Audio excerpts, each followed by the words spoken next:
زیدی صاحب کا تشریف لائیں گے، مجلس خطاب فرمائیں۔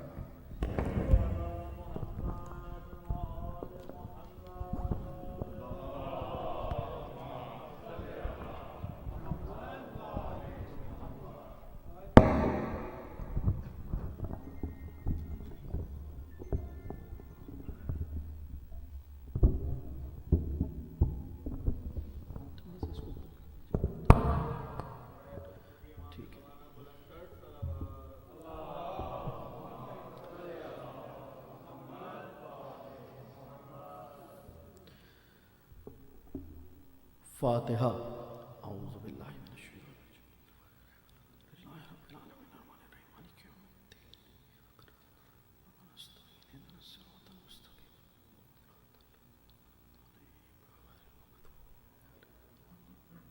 درود پڑھیے محمد و آل محمد علیہ السلام پر۔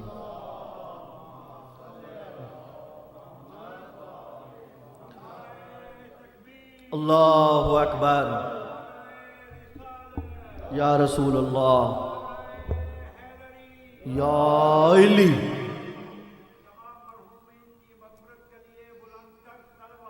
اللہم صلی علی محمد وآل۔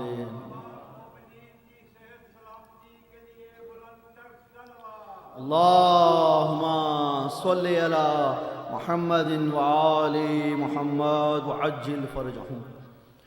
اعوذ باللہ من الشیطان الرجیم، بسم اللہ الرحمن الرحیم۔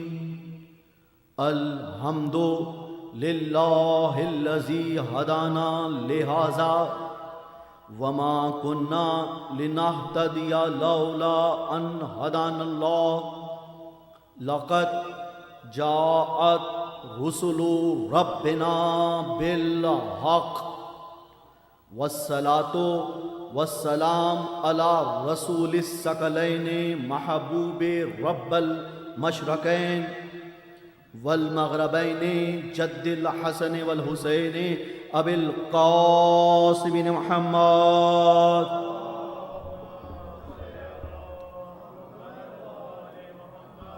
والصلاة والسلام علی اہل البیت الطیبین الطاہرین المعصومین، ولعنت اللہ علی اعدائہم من یومنا ھذا الی یوم الدین۔ اما بعد، فاعوذ باللہ من الشیطان الرجیم، بسم اللہ الرحمن الرحیم۔ قل لا اسألکم علیہ اجرا الا المودۃ فی القربى۔ درود پڑھیے محمد و آل محمد۔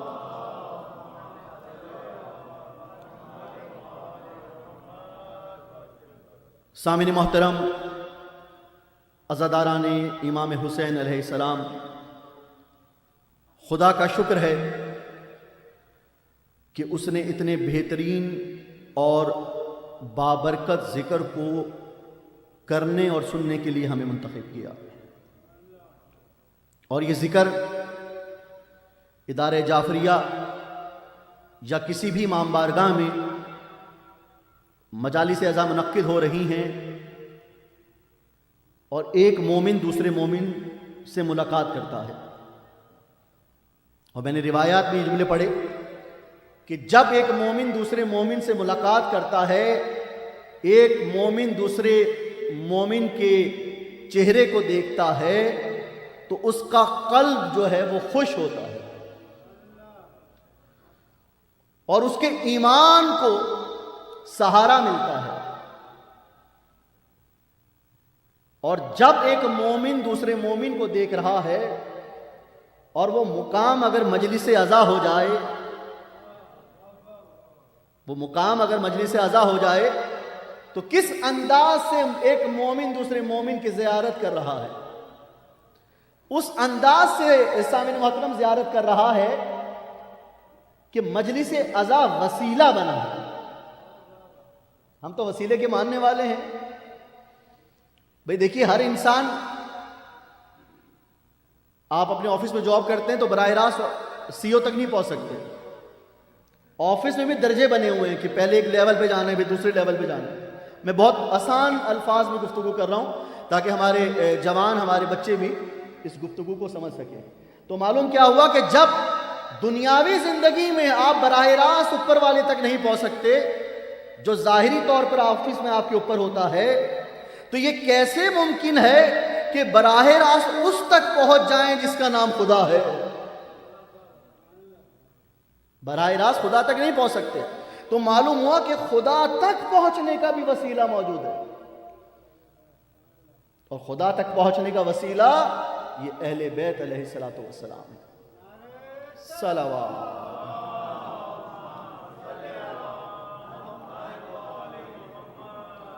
ہم جو یہ صدا بلند کرتے ہیں یا وجیہن عند اللہ اشفلانا عند اللہ، یعنی کہ ہم کہتے ہیں کہ یا اہل بیت علیہ الصلوۃ والسلام آپ اللہ سے ہماری سفارش کریں.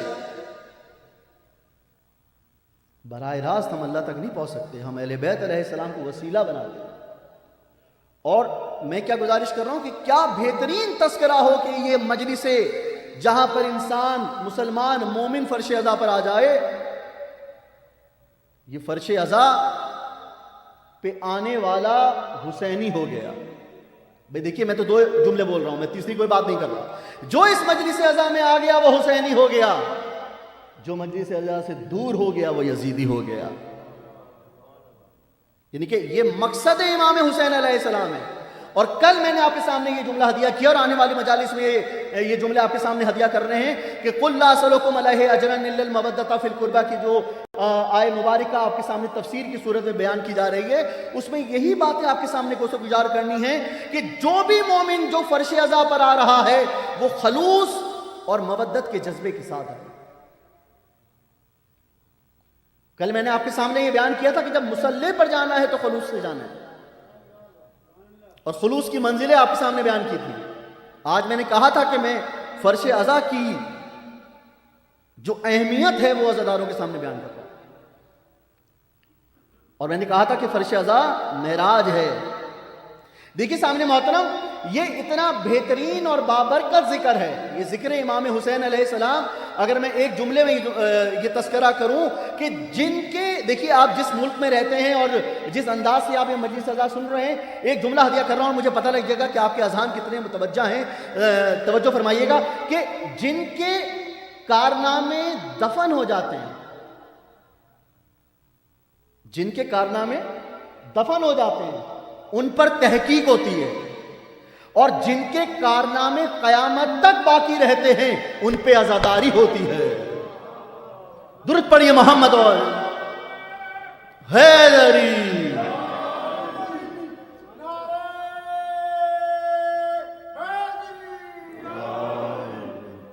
تو یہ سمجھ میں آیا آپ کو؟ یہ بہت بڑا جملہ ہے. یہ میں کوشش کرتا ہوں کہ کم لہجوں میں زیادہ سے زیادہ مواد آپ کو دے سکوں. یہ ایک پوری کتاب ہے کہ جن کے کارنامے قیامت تک باقی رہتے ہیں ان پہ عزاداری ہوتی ہے، ان پہ گریہ ہوتا ہے. اور آپ یہ دیکھیے یہ مقصد اہل بیت علیہ السلام کیا ہے، یہ مجلس اہل بیت علیہ السلام کیا ہے. اتنا بہترین اور بابرکت ذکر ہے کہ یہ ذکر نہ لوگوں کی تعداد کو دیکھتا ہے، نہ یہ ذکر تقریر کے طولانی ہونے کا محتاج ہے. یہ ذکر تو یہ دیکھتا ہے کہ کون کس خلوص سے فرش عزا پر بیٹھا ہوا ہے. یہ ذکر میں اگر 2 گھنٹے کی مجلس پڑھوں تو کیا جب مجلس قبول ہوگی؟ اچھا میں نے کل ایک جملہ ہدیہ کیا تھا، آج ذرا میں تھوڑی سی اس کی تفسیر آپ کے سامنے بیان کروں. میں نے کہا یہ ذکر نہ تقریر کے طولانی ہونے کا محتاج ہے، نہ یہ ذکر لوگوں کی تعداد کا محتاج ہے.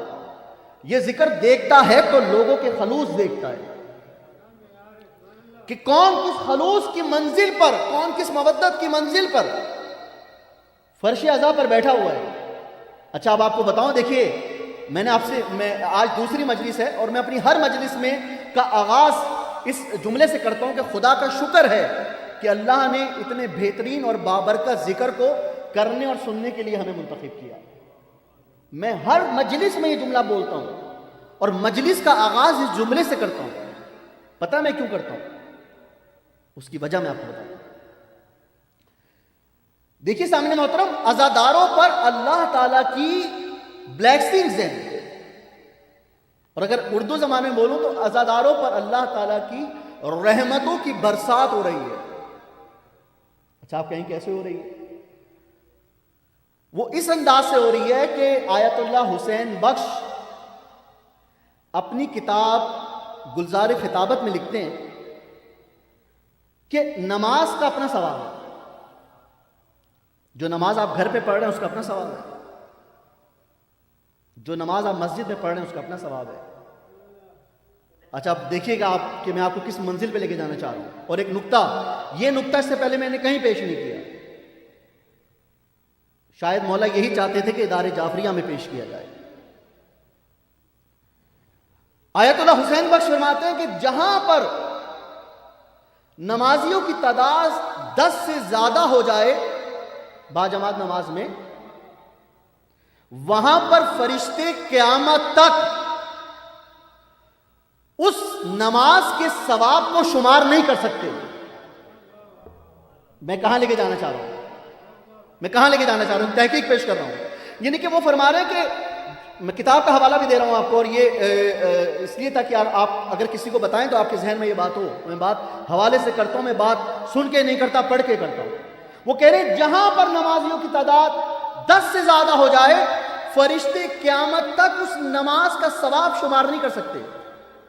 لیکن سامعین محترم، عزاداروں اپنی حیثیت، اپنی قیمت کا اندازہ کیجئے گا کہ میں نے کسی ضعیف سے ضعیف روایت میں یہ تحریر نہیں پڑھی کہ اگر مجلس عزا میں 500 لوگ آئیں گے تو شمار اضافہ زیادہ ہوگا،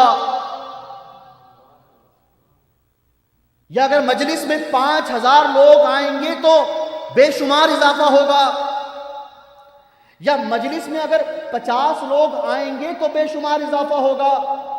بلکہ یہ فرش عزا ایسی نعمت ہے، اللہ نے اعلان کر دیا، اے عزادار، اے حسین کے چاہنے والے، اے حسین کا ماتم کرنے والے، تو اگر میری بے شمار نعمتوں کو اور بے شمار نعمتوں کو حاصل کرنا چاہتا ہے تو باجماعت نماز میں چلا جا، تجھے بے شمار ثواب عطا کروں گا.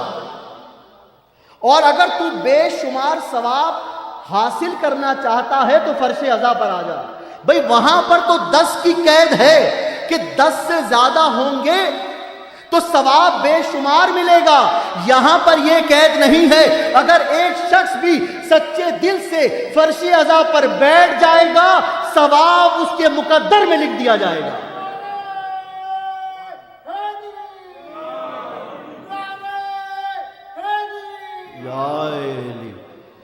دیکھیے میں نے ایک جملہ دیا کیا کہ وہاں پر بے شمار ثواب کو حاصل کرنے کے لیے 10 کے عدد کے حصے کو عبور کرنا ضروری ہے. لیکن یہ فرش عزا کی قیمت ہے کہ یہ فرش عزا لوگوں کی تعداد کو نہیں دیکھتا کہ بی بی فاطمہ الزہرا سلام اللہ علیہا یہ نہیں دیکھتی کہ اگر 50 مومن آئیں گے تو وہ مجلس قبول ہوگی، 500 مومن آئیں گے تو وہ مجلس قبول ہوگی، 5000 مومن آئیں گے تو وہ مجلس قبول ہوگی، 5 لاکھ مومن آئیں گے تو وہ مجلس قبول ہوگی. وہ یہ نہیں دیکھتی، بلکہ وہ یہ دیکھتی ہیں کہ کون کس مودت کے جذبے کے ساتھ فرش عزا پر آیا ہے. واہ!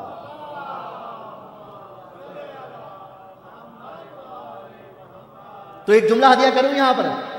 دیکھیے یہ بلیسنگ اللہ تعالیٰ نے کسی اور کو نہیں دی، یہ آپ کو دی ہے، یہ آپ کو دی ہے، یہ آپ کو دی ہے، یہ مجھے دی ہے. وہ یہ کہہ رہا ہے اللہ کہ بے شمار ثواب حاصل کرنا چاہتے ہو تو باجماعت نماز میں چلے جاؤ، بے شمار ثواب حاصل کرنا چاہتے ہو تو مجلس عزا میں آ جاؤ. تو یہاں ایک جملہ ہدیہ کروں، یہ بلیسنگ کسی اور کو نہیں دی اللہ نے. آپ کسی اور کوئی اور عبادت انجام دیں گے، اللہ تعالیٰ یہ بلیسنگ آپ کو نہیں دے گا، لمیٹڈ بلیسنگ دے گا اللہ تعالیٰ آپ کو. تو میں ایک جملہ ہدیہ کروں کہ جو تقدیر سے نہیں ملتا وہ شبیر سے ملتا ہے. بھئی دیکھیے تقدیر اگر انکار کر دے تو حسین خدا کو راضی کر لیتا ہے. تقدیر اگر انکار کر دے تو حسین خدا کو راضی کر لیتا ہے، اور اس انداز سے کرتا ہے کہ راہب کو 1 نہیں 2 نہیں 7 بیٹے عطا کرتا ہے. تو اس لیے میں نے کہا کہ جو تقدیر سے نہیں ملتا وہ شبیر سے ملتا ہے. درود پڑھیے محمد و آل محمد.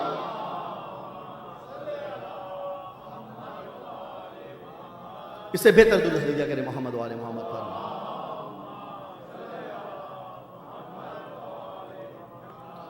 تو کیا مقصد ہے؟ میری جو زندگی کا ایک مقصد ہے کہ میں نے ہر عزادار کو مقصد عزاداری کے بارے میں بتانا بغیر کسی لالچ کے.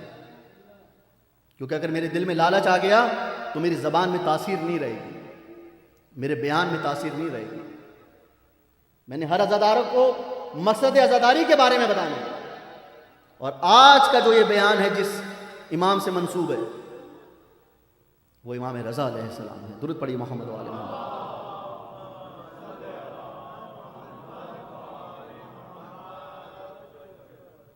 دیکھیے سامنے محترم, بات میں نے عزاداری کی تھی, بات میں نے آپ کے ثواب کی تھی.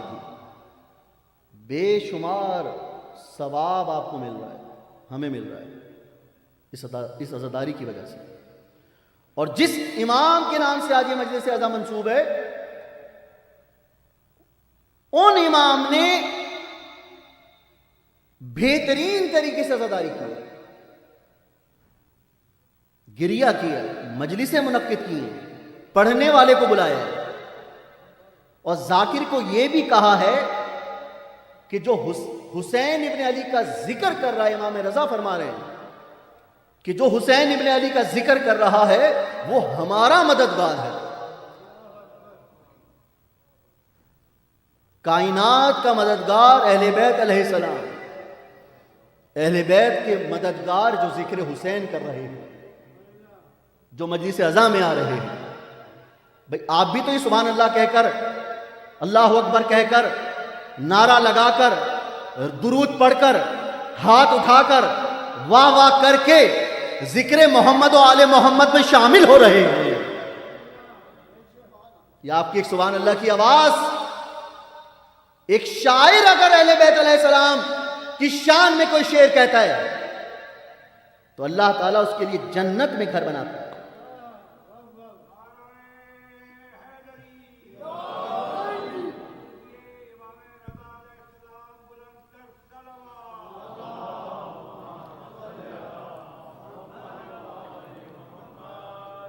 جنت میں گھر بناتا ہے. تو میں نے یہ تک پڑھا کہ کوئی عزادار اگر مجلس عزا میں بیٹھ کر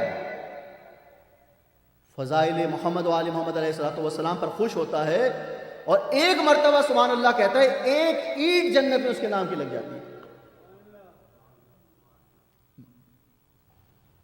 تو یہ انداز ہے سامنے محترم. میرا تو مقصد زندگی کا یہ ہے کہ اگر میں مشکل تقاریر کروں, مشکل جملے بولوں تو بچوں تک یہ پیغام نہیں جائے گا, جوانوں تک یہ پیغام نہیں جائے گا. کل کی مجلس جو میں نے یہاں پڑھی, مجھے دنیا بھر سے پیغامات آئے کہ آپ نے جس انداز سے مجلس پڑھی, ہم اس مجلس کو سمجھ کر مکتب اہل بیت کو سمجھنے کی کوشش کر رہے ہیں. میرے پاس ایک اہل سنت, میں ان کا شکریہ ادا کرتا ہوں کہ ایک اہل سنت بھائی کا میرے پاس پیغام آیا اور انہوں نے کہا کہ آپ نے جس انداز سے معراج اور نماز اور تقدس نماز کے بارے میں بات کی تو مجھے اب معلوم ہوا کہ غلط نماز کیا ہے اور صحیح نماز کیا ہے. تو مقصد کیا ہوا؟ مقصد یہ ہوا کہ ہماری مجالس سے اگر کوئی بھی ایک انسان مقصد اہل بیت علیہ السلام کو سمجھ جائے گا تو خدا کی قسم فقط اس انسان کی شخصیت نہیں سنورے گی, بلکہ اس انسان سے جتنے لوگ منسوب ہیں وہ سنور جائیں گے, اس ادارے سے جتنے لوگ منسوب ہیں وہ سنور جائیں گے, اس مجلس عزا میں آنے والے سب سنور جائیں گے. یہ اتنا بہترین ذکر ہے. تو چھٹے امام کی بات کریں. دیکھیے سامنے محترم, ہم اس وقت مشہد مقدس میں نہیں ہیں, ہمارا وجود مشہد مقدس میں نہیں ہے. لیکن میں اپنے آپ سے یہ سوال کروں اور اگر میں تاریخ کا مطالعہ کروں کہ کیا اگر جو حالات اس وقت ہیں کہ مشہد مقدس اس وقت زائروں کے لیے بند ہے, تو میں آپ کو اس وقت یہ جملہ ہدیہ کرنا چاہتا ہوں اور آپ کو معرفت کی معراج پر لے کے جانا چاہتا ہوں کہ کیا اگر میں ابھی یا کل یا پرسوں مشہد مقدس جا کر امام رضا کو سلام کروں گا تو کیا امام رضا علیہ السلام مجھے جواب دیں گے؟ یہ سوال کریں گے آپ سے. بلکہ وہ تو مولا ہیں, میں آنے والی تقاریر میں یہ انشاءاللہ تعالی یہ معرفت کا منزل آپ کے سامنے بیان کروں گا. سامعین محترم، یہ ہماری مودت کی منزل ہے کہ اگر ہم یہاں سے سلام کی صدا امریکہ سے بلند کر رہے ہیں، السلام علیکہ یا غریب الغرباء، تو وہ میرا مولا ہم سے اتنی محبت کرتے ہیں کہ وہ مشہد مقدس سے ہمیں جواب دیں گے وعلیکم السلام.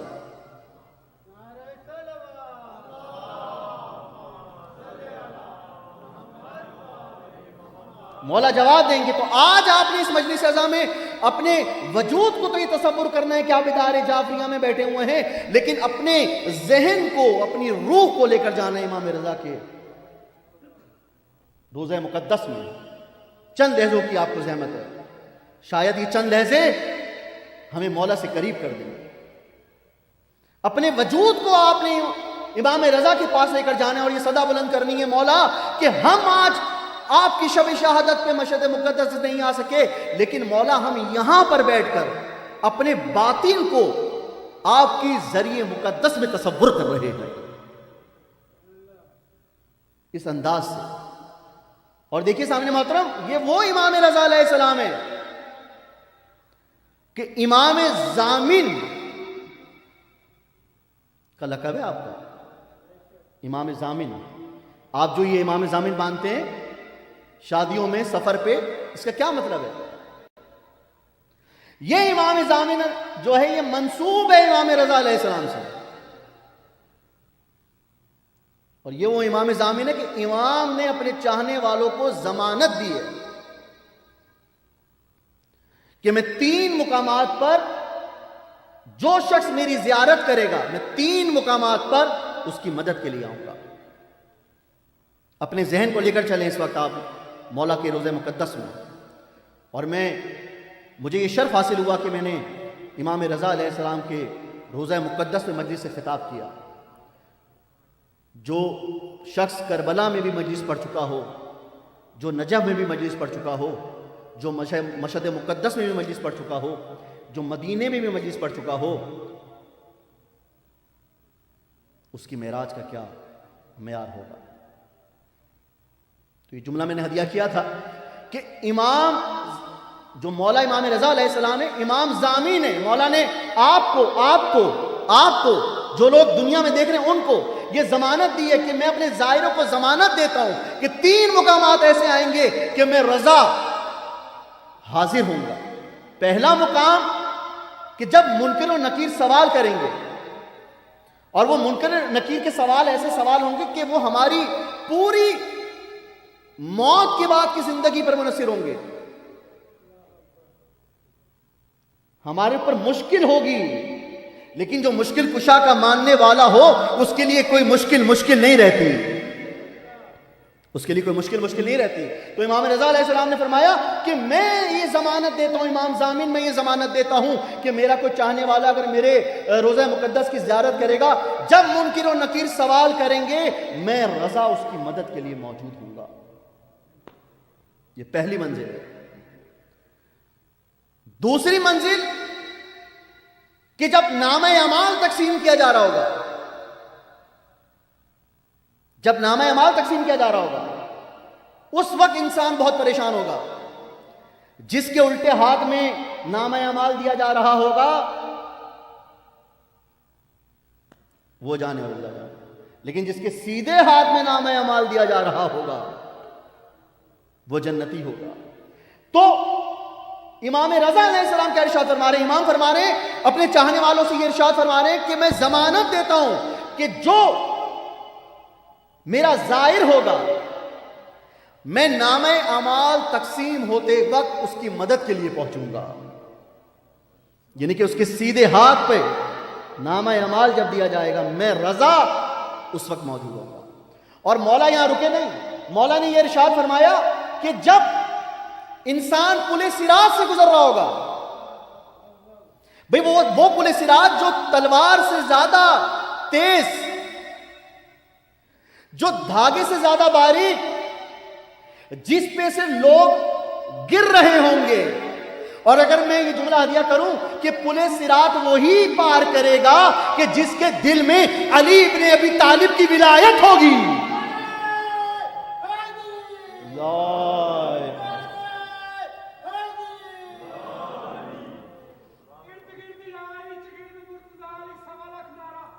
حیدری.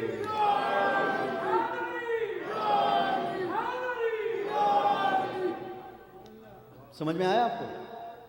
تو امام رضا ارشاد فرما رہے ہیں کہ میں رضا اس بات کا اعلان کرتا ہوں کہ جب پل صراط سے میرا شیعہ گزر رہا ہوگا، میں رضا اس بات کی ضمانت دیتا ہوں کہ میں اس کی مدد کے لیے موجود ہوں گا. سامنے محترم، میں نے کہا تھا کہ اپنے وجود کو تصور کریں کہ آپ ظاہری طور پر یہاں پر ہیں، لیکن آپ کا وجود باطنی طور پر اس وقت مولا کی بارگاہ میں ہے. تو میرے ذہن میں ایک واقعہ ذہن میں آ گیا، اگر آپ مجھے اجازت دیں اور درود پڑھیں بلند آواز سے محمد و آل محمد.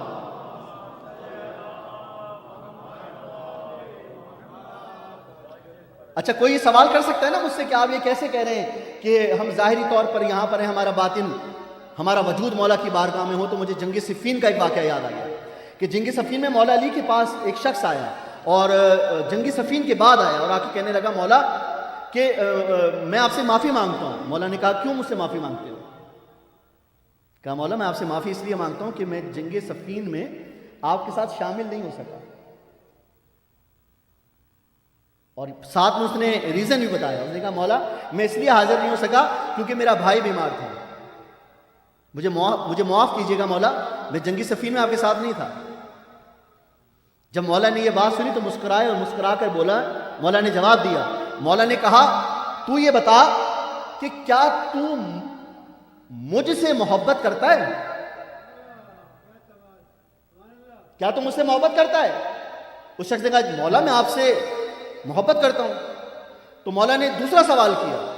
بس آپ اپنے آپ کو تصور کریں، سمجھے مولا آپ سے سوال کر رہے ہیں. مولا نے دوسرا سوال ارشاد فرمایا. مولا نے کہا اچھا مجھے یہ بتا کہ کیا تو ہمارے دشمنوں سے دشمنی رکھتا ہے؟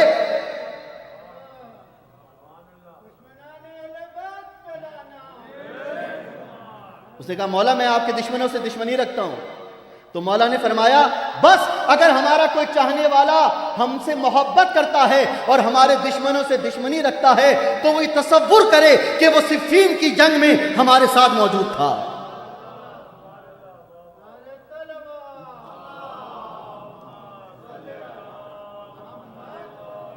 فقط جنگ صفین کا مسئلہ نہیں ہے سامعین محترم، ہر اس محاذ کا مسئلہ ہے. مولا نے مشکل کو آسان کر دیا. کاش میں کربلا میں ہوتا،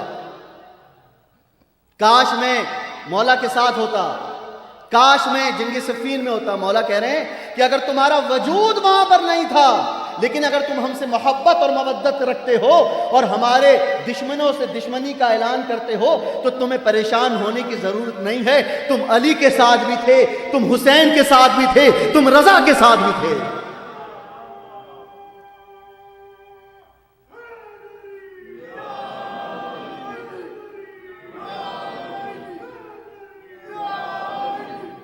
درود پڑھیے محمد والے محمد پر.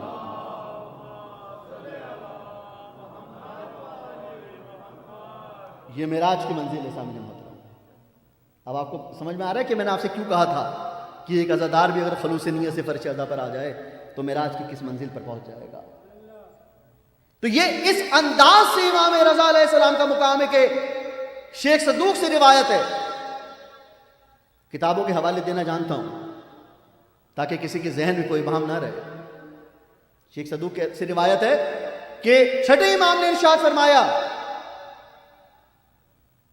کہ جو امام رضا علیہ السلام کے روضہ مقدس کی زیارت کرے گا، مولا فرما رہے ہیں، چھٹے امام فرما رہے ہیں کہ جو ہمارا چاہنے والا شیعہ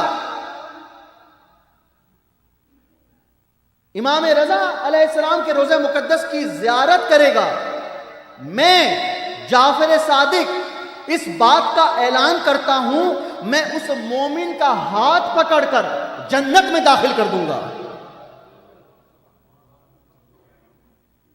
مولا امام جعفر صادق آپ پر ہمارا ہاتھ پکڑ کر ہمیں جنت میں داخل کریں گے. اب اس سے آسان گفتگو کیا ہو سکتی ہے؟ اچھا، مولا نے گفتگو کو یہاں تمام نہیں کیا، بلکہ مولا نے یہ ارشاد فرمایا کہ جو بھی امام رضا علیہ السلام کی زیارت کرے گا اس کو 300 شہداء جتنا ثواب ملے گا. بھئی ایک شہید کا کتنا ثواب ہے؟ اور ایک تو وہ شہید ہے جو جنگ لڑتے ہوئے شہید ہو جاتا ہے، ایک وہ شہید ہے جو محمد و آل محمد کی مودت میں شہید ہوتا ہے. مولا کیا ارشاد فرما رہے ہیں کہ اس کو 300 شہداء کا ثواب ملے گا. اچھا مولا یہاں رکے نہیں, مولا کے فضائل بھی اپنی معراج پر تھے. مولا نے کہا 300 شہداء, وہ شہداء جو نبی کے سامنے شہید ہوئے ہوں.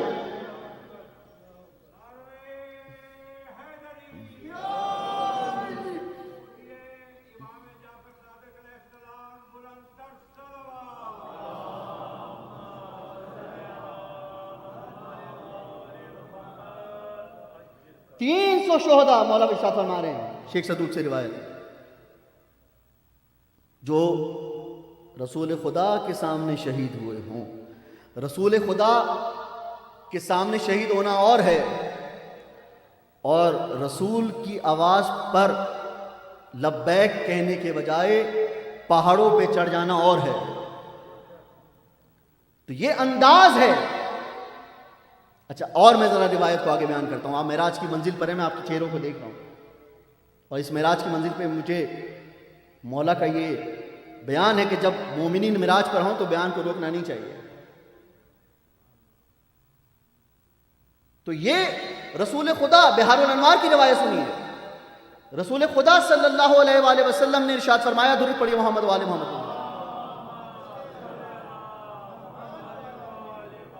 کہ جو ہمارے بیٹے رضا کی زیارت کرے گا اللہ تعالیٰ اس کی ساری پریشانیوں کو ختم کر دے گا. اللہ کے نبی اطیع اللہ و اطیع الرسول, اطاعت کرو اللہ کی اور اس کے رسول کی. اور وہ رسول اس وقت تک کچھ نہیں بولتا جب تک رضائے پروردگار نہ ہو. اب یہ ضمانت فقط رسول خدا نہیں دے رہے بلکہ خدا بھی دے رہا ہے. یہ ضمانت خدا بھی دے رہا ہے. اس انداز سے اچھا ایک اور روایت سنتے جائیے بہار الانوار کی, کہ جناب موسیٰ بن جعفر ارشاد فرماتے ہیں, وہ یہ کہتے ہیں, اب دیکھیے توجہ کیجئے گا, آپ نے آج تک یہ سنا ہوگا کہ میں زائر امام حسین بننا چاہتا ہوں. ہر عزادار کی خواہش ہوتی ہے کہ وہ زائر امام حسین بن جائے. ہر عزادار کی یہ خواہش ہوتی ہے کہ وہ زائر امام رضا بن جائے, وہ اہل بیت علیہ السلام کا زائر بن جائے. ہر عزادار کی یہ خواہش ہوتی ہے. لیکن کبھی کسی عزادار کی یہ خواہش ہوئی کہ وہ زائر خدا بن جائے؟ کبھی دل میں یہ خیال آیا کسی کے؟ ہم کہتے ہیں کہ بھائی بڑے ہم وثوق سے یہ جملہ ہدیہ کرتا ہوں, کہتے ہیں کہ بھائی ماشاءاللہ سے ہماری زندگی پوری ہو گئی, ہم نے 14 معصومین کی زیارت کر لی. تو یہ تم بات 14 معصومین کی زیارت کی ہو رہی ہے, لیکن میں آپ کو جس منزل پہ لے کے جانا چاہ رہا ہوں وہ معصومین کی بات نہیں کر رہا, میں زائر خدا کی بات کر رہا ہوں. حضرت موسیٰ بن جعفر ارشاد فرماتے ہیں کہ جو ہمارا عزادار, ہمارا شیعہ, ہمارا چاہنے والا امام رضا علیہ السلام کے روضہ مقدس کے پاس ایک رات جاگ کر عبادت میں گزارے, گویا اس نے عرش مولا پر خدا کی زیارت کی. درود پڑھیے محمد و آل محمد پر.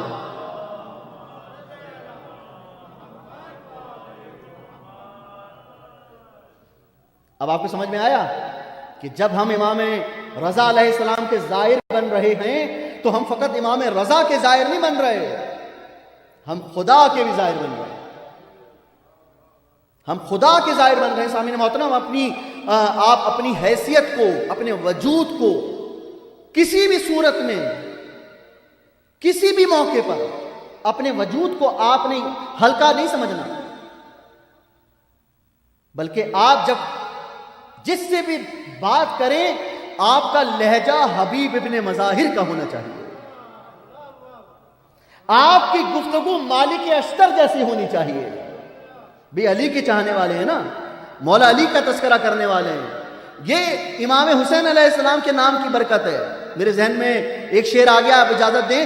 یہ مجلسوں کی برکت ہے, یہ مجلسوں کا تذکرہ ہے کہ مجلسوں میں آنے والا کوئی بھوکا نہیں جاتا. مجلسوں میں آنے والا نہ بھوکا جاتا ہے نہ پیاسا جاتا ہے. شاعر نے بڑی خوبصورت بات کی.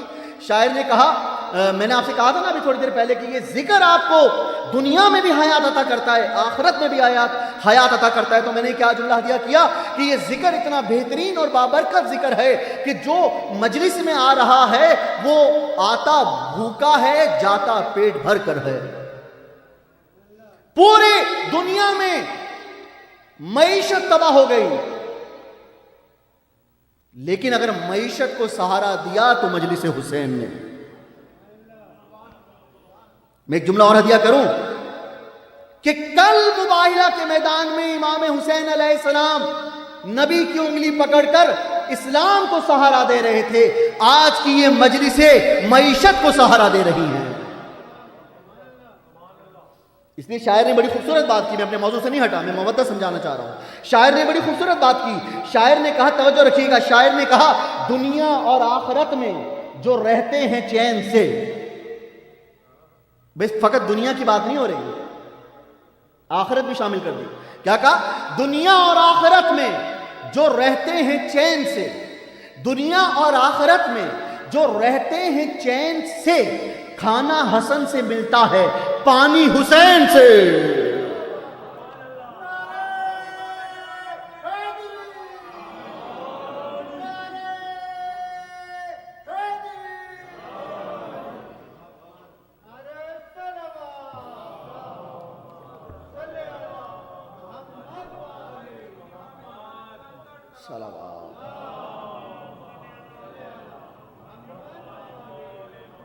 ہر عزادار معراج پر ہے، میں ہر عزادار کو معراج دکھانا چاہتا ہوں اہل بیت علیہ السلام کے وسیلے سے. آپ کا کردار بہت اونچا کردار ہے، اپنے آپ کو آپ نے کبھی ہلکا تصور نہیں کرنا.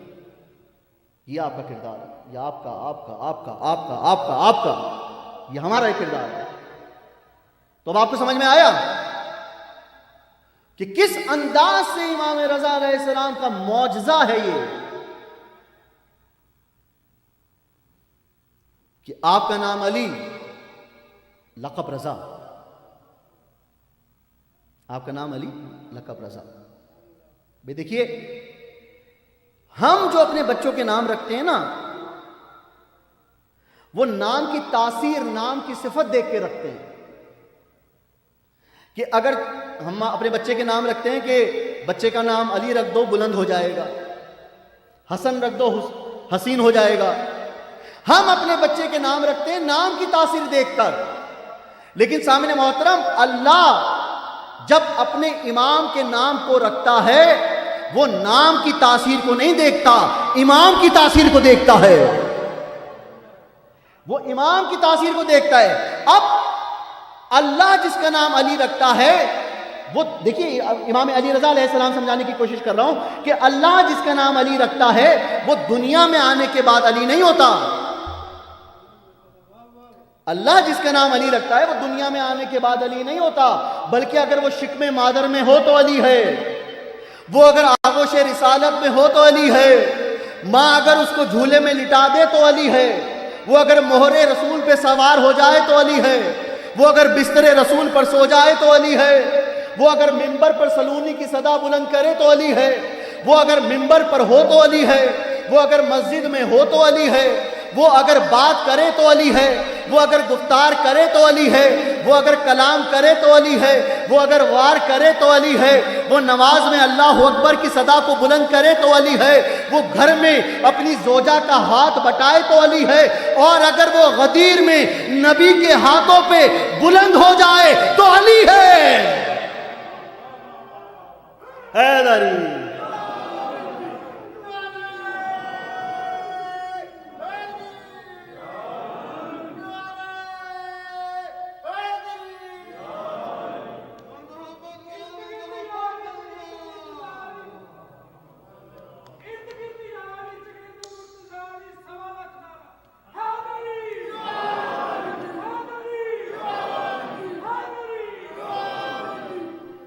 سنا ہے بچپنے سے یا علی مدد.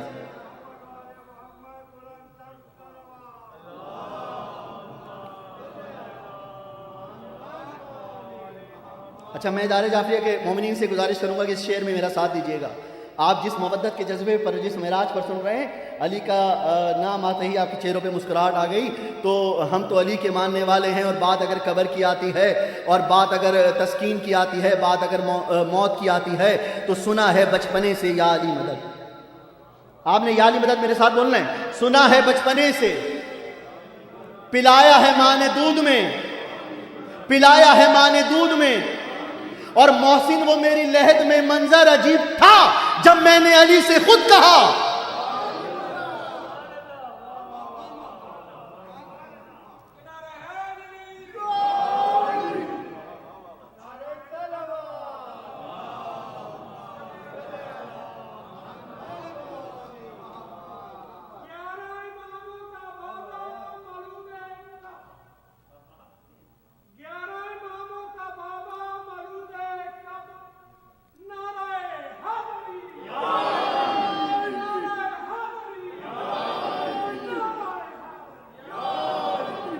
بھئی یہ یا علی کی صدا جو ہے مجھے بھی علی علی کرنے پر مجبور کر رہی ہے.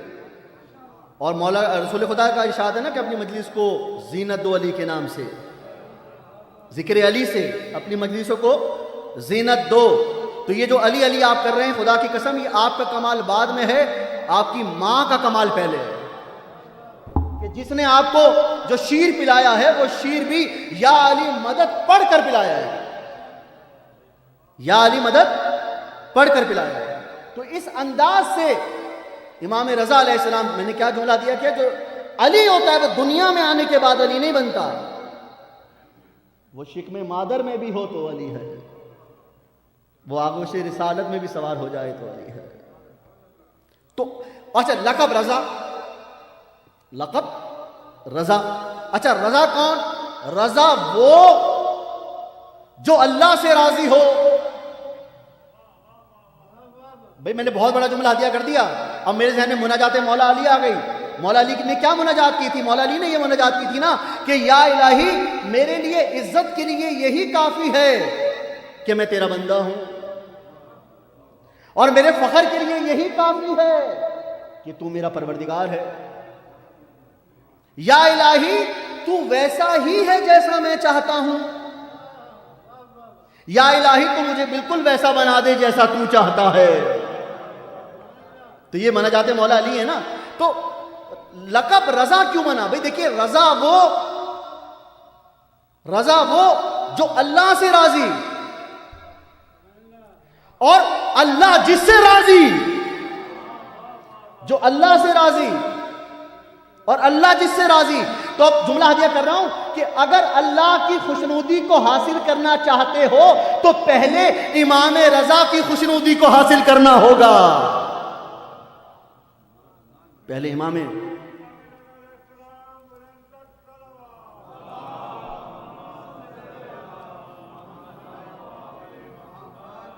رضا علیہ السلام کی خوشنودی کو حاصل کرنا ہوگا. اور سامنے محترم مشکل کشا امام رضا علیہ السلام. میرے پاس وقت اتنی تیزی سے گزر گیا کہ مجھے تقریباً 42 سے 45 منٹ ہو گئے تقریر کرتے ہوئے، اور وقت کا پتہ نہیں لگا. یہ خطابت کی معراج ہے، سننے والوں کی بھی معراج ہے. تو میں کیا جملہ ہدیہ کر رہا تھا؟ سامنے محترم میں یہ جملہ ہدیہ کر رہا تھا کہ مشکل کشا مولا امام رضا علیہ السلام. بھئی ہمیں کوئی مشکل کشا، ہمیں جب مشکل آتی ہے تو مشکل کشا کو پکارتے ہیں. اب آپ کو میں امام رضا کی مشکل کشائی کا ایک واقعہ سناتا ہوں، اور اس کے بعد اپنے موضوع کو تمام کر دوں گا. میں جو سوچ کر آیا تھا بہت ساری چیزیں ماشاءاللہ سے جس انداز سے آپ سن رہے ہیں وہ سب چیزیں بیان کرنا آج کی مجلس میں ممکن نہیں ہے. مشکلوں کا وسیلہ، مشکلوں کو حل کرنے والا مشکل کشا امام رضا علیہ السلام. آج تابوت برآمد ہوگا، دعا کا وقت نہیں ہوگا، لیکن میں ایک جملہ ہدیہ کرنا چاہتا ہوں کہ جب فرش ازا پر ہم بیٹھتے ہیں تو ہم یقین کس منزل پر بیٹھے ہیں، ہم یہ دعا کرتے ہیں کہ مولا جتنے بھی عزادار اس فرش ازا پر بیٹھے ہوئے ہیں، آپ کو واسطہ ہے مشکل کشا کا، ان کی تمام دعاؤں کو اپنی بارگاہ میں قبول و منظور فرمائیے. جو دنیا میں ہمیں عزادار دیکھ رہے ہیں ان کی بھی تمام حاجات کو اپنی بارگاہ میں قبول و منظور فرمائیے. تو یہ مشکل کشا کی ایک منزل سنتے جائیے گا کہ ایک شخص عید کا دن آنے والا تھا، وہ امام رضا کے پاس آیا. لیکن اس سے پہلے میں ایک واقعہ آپ کو اور سنانا چاہتا ہوں. دیکھیے علی مرتضیٰ میں اور امام علی رضا علیہ السلام میں کیا چیز مشترک ہے، میں یہ سمجھانا چاہ رہا ہوں آپ کو. کس طریقے سے لوگوں کے لیے مشکل کشا بنتے ہیں، فقط موت کے بعد نہیں بنتے. الذی خلق الموت والحیات فتمنى الموت، یہ الگ ٹاپک ہے. ہم تو موت کی تمنا کرتے ہیں تاکہ ہمیں دیدار علی ہو جائے. تو میں کیا جملہ دیا کر رہا تھا کہ ایک شخص مولا علی کے پاس آیا. امام رضا ذہن میں رکھیے گا، یہ واقعہ اس سے مربوط ہو جائے گا. ایک شخص مولا علی کے پاس آیا اور کہنے لگا مولا میرے بچے بہت بھوکے ہیں، میرے گھر میں فاقہ ہے، مولا میری مدد فرمائیے. آپ مشکل کشا ہیں، آپ دنیا کی مدد کرتے ہیں، آپ نے انبیاء کی مدد کی، مولا میری مدد فرمائیے، میری مشکل کو آسان کیجیے، میرے گھر سے فاقوں کو دور کریں. مولا کے سامنے کچھ پتھر پڑے ہوئے تھے. مولا نے اس شخص کو کہا کہ ان پتھر کو اٹھاؤ اور اس پر کہو یا علی. اچھا دیکھیے، مولا نے خود پتھر نہیں اٹھائے، خود پتھر پر یا علی کی صدا کو بلند نہیں کیا، بلکہ مولا نے کہا، اس آنے والے سے کہا کہ پتھر کو اٹھاؤ اور پتھر پہ صدا بلند کرو یا علی. کیا صدا بلند کرو؟ یا علی. سامنے محترم تاریخ بیان کرتی ہے، مشکل کشا کی بات ہے، مشکل کشا کا تذکرہ ہے کہ جیسے ہی وہ سائل آیا، مولا سے مشکل کشا طلب کی، جیسے ہی مولا نے اس کو یہ کہا تو اس نے پتھر کو اٹھایا، اور جیسے ہی پتھر کو اٹھانے کے بعد پتھر پہ پڑھا یا علی، وہ پتھر پتھر نہیں رہے، سونے کے پتھر بن گئے.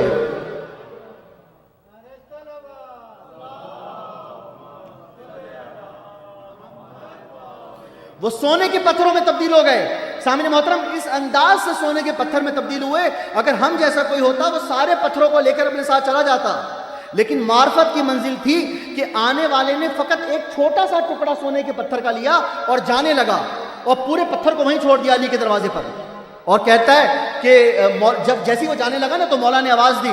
مولا نے کہا کہ بھائی تمہارے گھر میں فاقہ ہے، سارے پتھر کو لے جاؤ. اس نے کہا نہیں مولا، میرا آج کے دن کا گزارا اس پتھر سے ہو جائے گا. مولا میرے آج کے دن کا گزارا اس پتھر سے ہو جائے گا. تو مولا نے کہا، بہت توجہ، معرفت کی منزل سنتے جائیے گا. مولا نے کہا کہ اے میرے چاہنے والے، یہ سونے کا پتھر کل تیرے کام آئے گا. اس نے کیا جملہ ہدیہ کیا؟ مولا کل کی فکر وہ کرے جس کے پاس علی ابن ابی طالب کا سہارا نہ ہو.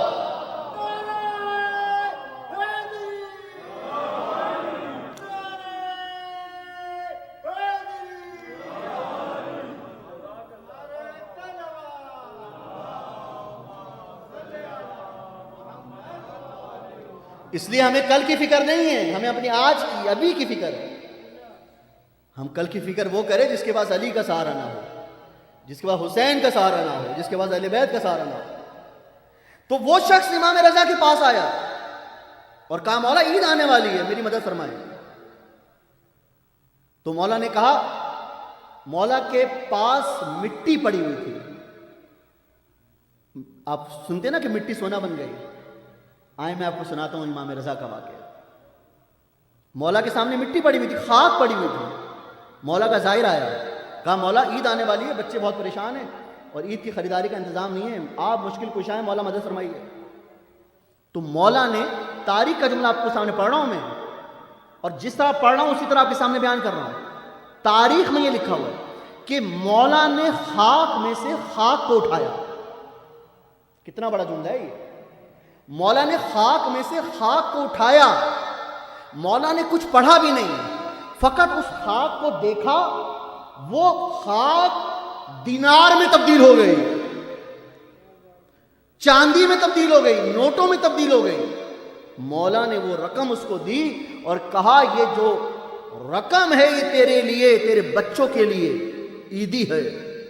تو جو خاک کو نوٹوں میں بدل دے، جو خاک کو نوٹوں میں بدل دے، جو خاک کو دھرم و دینار میں بدل دے، جو بیماری کو شفا یابی میں بدل دے، اسے امام رضا علیہ السلام کہتے ہیں.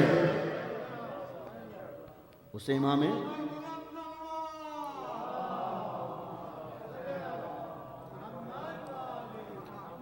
اس لیے کہا جاتا ہے کہ یہ ذکر اتنا بہترین اور بابرکت ذکر ہے کہ ذکر میں جب بھی آؤ شہنشاہ بن کر نہ آؤ، غریب بن کر آؤ۔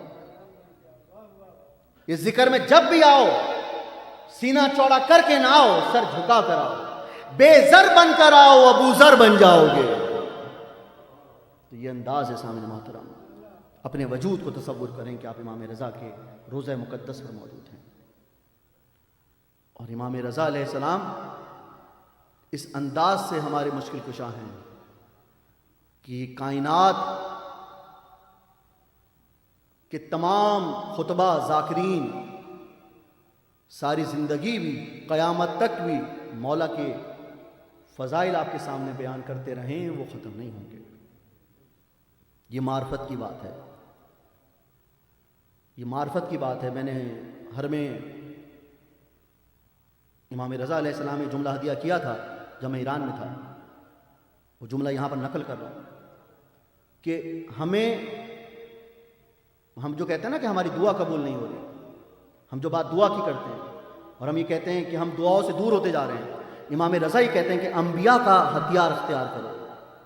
انبیاء کا ہتھیار کیا ہے؟ انبیاء کا ہتھیار کوئی تلوار نہیں ہے، کوئی بندوق نہیں ہے۔ امام رضا کہہ رہے ہیں کہ انبیاء کا ہتھیار دعا ہے۔ آج کے دن کا یہ میسج ہے، کل کا میسج آپ کو پتہ ہے میں نے کیا دیا تھا۔ آج کے دن کا یہ میسج ہے کہ کوئی عزادار دعا سے دور نہ ہو، کوئی عزادار کہ اگر دعا قبول نہیں ہو رہی تو وہ یہ نہ سوچے، اس کا عقیدہ کمزور نہیں ہونا چاہیے۔ سامنے محترم، ہمیں مانگنے کا طریقہ نہیں آتا، ان کو دینے کا سلیقہ آتا ہے، ان کو دینے کا سلیقہ آتا ہے۔ ہم اس انداز سے دعا کریں کہ مولا آپ کا چاہنے والا عزادار، چاہے وہ مومن یا مومنہ کی صورت میں ہو، مولا آپ مشکل کشا ہیں، آپ دنیا والوں کے لیے مشکل کشا بن کر آئیں، آپ نے دنیا والوں کی مدد کی ہے۔ مولا یہ آپ کے عزادار آج اس مجلس عزا میں بیٹھ کر اپنے وجود کو تصور کر رہے ہیں کہ وہ آپ کے روضہ مقدس میں ہے، آئیں مولا ہماری مدد کریں۔ لیکن مولا، ہم مولا سے مدد چاہتے ہیں، ہم چاہتے ہیں کہ مولا ہماری مدد کریں، لیکن مولا ہم سے کیا چاہتے ہیں؟ شاعر کو کہا تھا نا مولا نے، جب شاعر کو بلایا تھا مولا نے دیبل کو، تو کیا کہا تھا؟ یہی کہا تھا نا کہ میرے جد حسین ابن علی کے مصائب پڑھو، میرے جد حسین ابن علی کے مصائب پڑھو۔ اور یہ بھی مولا نے ارشاد فرمایا تھا کہ جو ہمارے مصائب پر، دیکھیے ہماری چاہت کیا ہے، مولا کی چاہت کیا ہے۔ مولا نے یہ بھی ارشاد فرمایا تھا کہ جب ہماری مصائب پر کوئی ہمارا شیعہ گریا کرتا ہے، ہم اس بات کی ضمانت دیتے ہیں کہ اس کی تمام حاجات کو قبول فرمائیں گے۔ اب گریے کی مولا نے دو صورتیں بتائیں، یا تو گریا بلند آواز میں کیا جائے، چیخ مار کر کیا جائے، اور اگر چیخ مار کے گریا نہیں کر سکتے تو ایک مرتبہ اپنے سر کو جھکا کر، اپنی آنکھوں میں آنسو لا کر آج اس غریب الغربا کا ماتم کریں، آج اس کا ماتم کریں جسے ہم غریب الغربا کہتے ہیں۔ عزاداروں، مولا نے کیا کہا تھا؟ یہی اس شاعر سے کہا تھا نا جس کا میں نے بھی آپ کے سامنے نام لیا، اور یہی کہا تھا کہ ذرا ہمارے جد حسین ابن علی کے مصائب پڑھو۔ اب جب دوبل نے مصائب پڑھنا شروع کیے تو عزاداروں ایک مرتبہ جیسے اس نے مصائب شروع کیے نا، تو آج آپ یہ دیکھتے ہیں کہ مستورات پردے کے پیچھے ہوتی ہیں۔ یہ جو مستورات پردے کے پیچھے ہوتی ہیں، یہ سنت امام رضا علیہ السلام ہے، یہ سنت امام رضا علیہ السلام ہے۔ اب وہ مستورات پردے کے پیچھے ہیں، اب وہ شاعر مصائب پڑھتا جا رہا ہے۔ اب وہ کیا مصائب پڑھ رہا ہے سن سکیں گے؟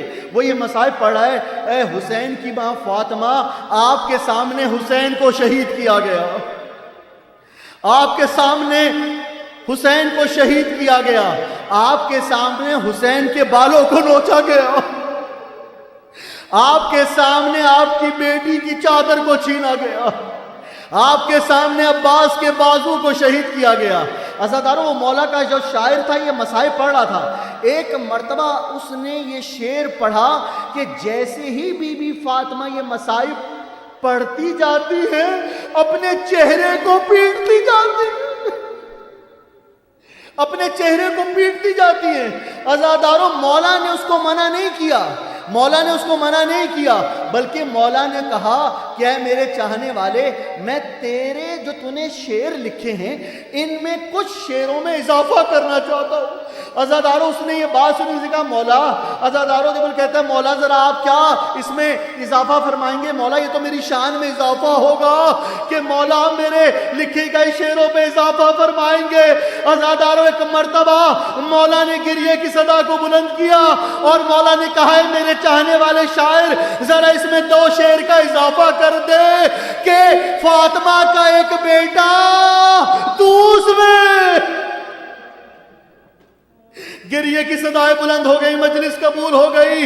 عزاداروں ہر مجلس میں جناب زینب آتی ہیں، جناب فاطمہ آتی ہیں، اور آج تو جناب فاطمہ کے اس بیٹے کا ذکر ہے، آج شب شہادت امام رضا علیہ السلام ہے۔ عزاداروں شرما کے گریہ نہیں کرنا، ہاتھ جوڑ کر میں آپ کے سامنے گزارش کروں، میں نہیں جانتا، مجھے نہیں معلوم کہ اگلی مجلس میں کون ہوگا، اگلے سال کون ہوگا، لیکن میں فقط اتنا جانتا ہوں کہ آج کی مجلس میں اس انداز سے گریہ کریں گے کہ مولا غریب الغربا کا ماتم کریں گے۔ عزاداروں یہ وہی مولا غریب الغربا ہے نا کہ جب آپ مدینے سے رخصت ہونے لگے، میرا امام، میرا 8واں امام مدینے سے رخصت ہونے لگا۔ عزاداروں آپ کو پتا ہے کہ مدینے سے جب بھی کوئی رخصت ہوتا تھا سب سے پہلے رسول خدا کے روضے پر جاتا تھا، سب سے پہلے رسول خدا کے روضے پر جاتا تھا۔ عزاداروں ایک مرتبہ جیسے ہی میرے 8ویں امام رسول خدا کے روضہ مقدس کی زیارت کر کے باہر آئے، کیا دیکھتے ہیں کہ مولا کا بیٹا میرا امام، دیکھیے ہر مجلس میں پرسہ لینے کے لیے لوگ آتے ہیں، آپ بھی اپنے سارے ثواب کی مجلس کرتے ہیں نا، تو اس میں بھی آپ موجود ہوتے ہیں، لوگ آپ کو پرسہ دیتے ہیں۔ تو آج جس کی شہادت کی شب ہے، کوئی آئے نہ آئے میرا نواں امام ضرور آئے گا، میرا نواں امام ضرور آئے گا۔ عزاداروں امام رضا علیہ السلام جیسے ہی روضہ رسول سے باہر آئے نا، کیا دیکھتے ہیں کہ میرا نواں امام تقی علیہ السلام ایک مرتبہ مدینے کی سرزمین پر بیٹھا ہوا ہے، مدینے کی سرزمین پر بیٹھ کر اپنے امامے کو نیچے رکھا ہوا ہے، اور ایک مرتبہ مدینے سے خاک کو اٹھایا اپنے سر پہ ڈالا، خاک کو اٹھایا اپنے سر پہ ڈالا۔ ایک مرتبہ امام رضا نے گریہ کر کے کہا بیٹا یہ کیا کرتے ہو؟ عزاداروں میرے نوے امام نے ارشاد فرمایا بابا مجھے یتیمی کا احساس ہو رہا ہے، بابا مجھے یتیمی کا احساس ہو رہا ہے۔ عزاداروں یہ وہی بیٹا ہے نا، یہ وہی بیٹا ہے جو ایک مرتبہ مدینے سے رخصت ہو رہا تھا، لیکن ایک بیٹی بھی تھی، ایک بیٹا بھی تھا کہ جب حسین ابن علی مدینے سے رخصت ہو رہے تھے، جب حسین ابن علی مدینے سے رخصت ہو رہے تھے تو عزاداروں حسین کی ایک بیٹی تھی، حسین کی ایک بیٹی تھی جس کو حسین مدینے میں چھوڑ کر گئے تھے۔ اب اس بیٹی کی گود میں، دیکھیے ہم پرسہ دے رہے ہیں، اس بیٹی کی گود میں ایک بچہ تھا جس کا نام علی اصغر تھا، جس کا نام علی اصغر تھا۔ مدینے سے رخصت کی بات آ رہی نا، اب اس کا بچے کا نام علی اصغر تھا۔ عزاداروں ایک مرتبہ جناب زینب گئیں، بچے کو گود میں لینا چاہا، بچے نے آنے سے انکار کر دیا۔ باقی مستورات گئیں، بچے کو گود میں لینا چاہا، عزاداروں بچے نے آنے سے انکار کر دیا۔ ایک مرتبہ حسین ابن علی گئے، علی اصغر کے کان میں کچھ کہا۔ اب جیسے ہی علی اصغر کے کان میں کچھ کہا، بچہ لپک کر اپنے بابا کے پاس آ گیا، بچہ لپک کر اپنے بابا کے پاس آ گیا۔ عزادارو شاید علماء بیان کرتے مولا نے یہ کہا ہوگا، مولا یہ نے یہ کہا ہوگا علی اصغر تیری ضرورت کربلا کے میدان میں پیش آئے گی، تیری ضرورت کربلا کے میدان میں پیش آئے گی۔ عزادارو اس انداز سے 8ویں امام رخصت ہوئے۔ آخری جملے سنتے جائیے گا۔ جیسے ہی 8ویں امام رخصت ہونے لگے، عزادارو مامون نے بلایا، اب انگوروں میں زہر کو ملایا۔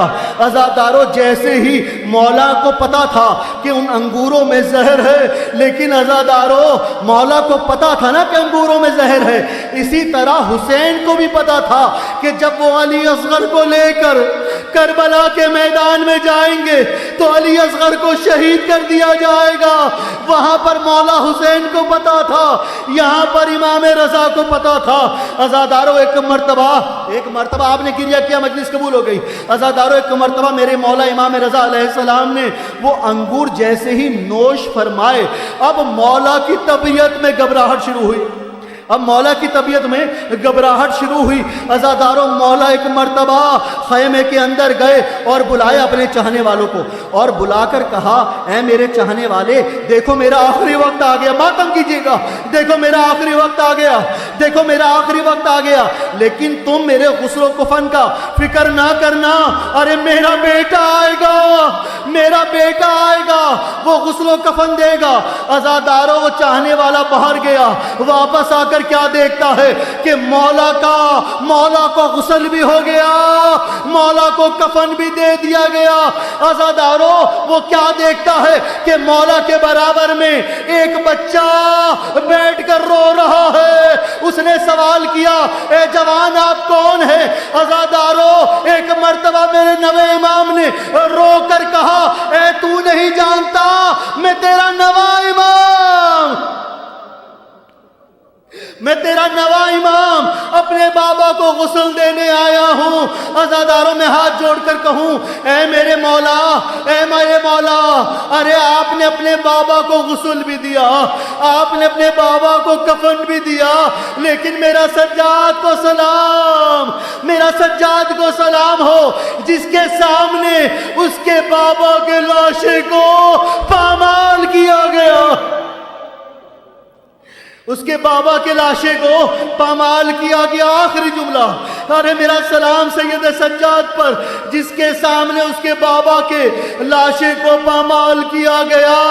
عزاداروں جب امام حسین علیہ السلام کو شہید کر دیا گیا نا، جب امام حسین علیہ السلام کو شہید کر دیا گیا، عزاداروں تاریخ بیان کرتی ہے کہ ایک مرتبہ سید سجاد بار بار اپنے بابا کے لاشے کو دیکھتے رہتے، روتے رہتے، اپنے بابا کے لاشے کو دیکھتے رہتے، روتے رہتے۔ ایک مرتبہ دور سے جناب زینب نے یہ منظر دیکھا اور یہ سوچا کہ کہیں سجاد کو کچھ نہ ہو جائے، کہیں سجاد کو کچھ نہ ہو جائے۔ عزاداروں سن سکیں گے ایک مرتبہ زینب نے اپنے آپ کو نہ کیسے گرایا، جناب زینب نے اپنے آپ کو ناکے سے گرایا۔ عزاداروں میرا سلام ہو، امام زمانہ کا جملہ ہے، میرا سلام ہو میری دادی زینب پر کہ جب وہ زی سے زمین پر آئی آپ کے بازو آپ کے بازو پشت پر بندھے ہوئے تھے۔ عزاداروں آپ نے گریہ کیا، مجلس قبول ہو گئی، لیکن آپ کو بتاؤں کہ جیسے ہی وہ شاعر امام رضا کے مصائب پڑھ رہا تھا نا، تو ایک مرتبہ مولا کی بہنیں زور سے اونچی آواز میں گریہ کر رہی تھی، اور ایک مرتبہ ایک کنیز کو باہر بھیجا گیا اور کنیز سے کہا اے کنیز جا کر شاعر کو کہہ دو، جا کر شاعر کو کہہ دو کہ اب مزید مصائب نہ پڑھے، ارے مستورات بے ہوش ہو رہی ہیں، ارے مستورات بے ہوش ہو رہی ہیں۔ عزاداروں سنتے رہیے گا آخری جملہ۔ عزاداروں میں ہاتھ جوڑ کر یہ کہوں، ہاتھ جوڑ کر مستورات سے یہ گزارش کروں کہ آپ سے مصائب سنے نہ گئے، لیکن میرا سلام ہو زینب پر کہ جس کو 70 قدم کے فاصلے پر جس زینب نے اپنے بھائی حسین کو شہید ہوتے ہوئے دیکھا، ارے شمر ملعون نے حسین کو جیسے ہی وار کیا، ایک مرتبہ ارے جناب فاطمہ نے صدا بلند کی، اے شمر میں نے چکیاں پیس پیس ماتم حسین، ماتم امام رضا، لعنت اللہ علی القوم الصالحین۔